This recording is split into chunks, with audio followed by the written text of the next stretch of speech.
One of the reasons I love working from life is you are the filter and a decision-making process rather than a thinking mind. Midway through a brushstroke, I feel like I don't exist. The stroke is so intentional that it comes straight from the centre of my brain.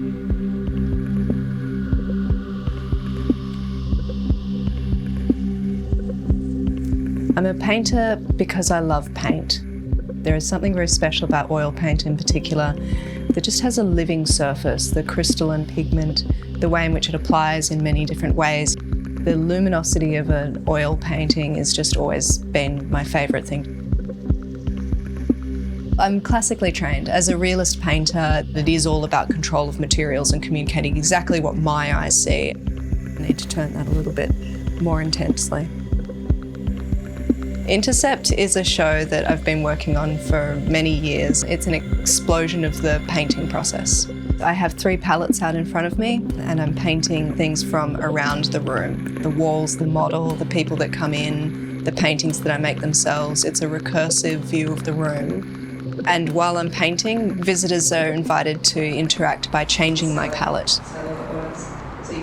So from the empty canvas through to the painted canvas, that's all out of my control. When they come in, they're invited to shift the domes around, and I only have access to the palettes of pigment that they choose. One of them is very limited, one of them is a fully chromatic palette, and one of them is a pop art kind of palette. When you're a painter or an artist, you have the thought, you try to communicate the thought, you make the piece, and then you put the piece on the wall. And this was a performance of that entire process, exploded and interactive. It was really important for me to start performing that, to start questioning it and start ceding control, because my context with painting is all about control. Having people come through and change every stage of my artistic production was challenging, but the result was incredible. The most fun part of Intercept was how people engaged with it. There's something very powerful about interacting with an artist. People came in without any expectation. First time I've been in here. Oh really? It's a beautiful building, isn't it? I had people coming into the gallery that had never seen a painter before, but they would sit for hours and watch me paint, talk to me about painting, change my paints all the time, and then come back many days later. And it was really exciting for them to see a blank canvas turn into a crowded canvas full of decisions they'd made.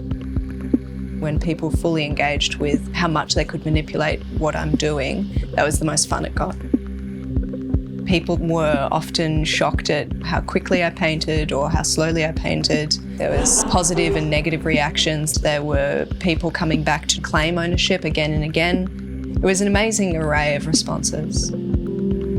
People loved being in control. What they decided was creating the work itself, and having that ownership of the piece is really important, and the reason that I want to tour it and have different people come in, because as the sample size grows, the complexity of how we might stage it grows. I would love to have a version that's just more theatrically elevated. There's something that happens when a painter pretends to create disturbance in their work that's actually the product of calm. I think that always reads as being a bit obvious, but one of the things that I really like about these paintings is that the scratchiness of them, or the unpainted parts of them, that's drawn from a genuine place. In the studio, you can take time to critique yourself. When you're performing, it's very vulnerable. There is no veil between you and the art at all. And that's challenging. So there were unexpected brush strokes, unexpected colours. Any painter would be able to see that these are works of improvisation.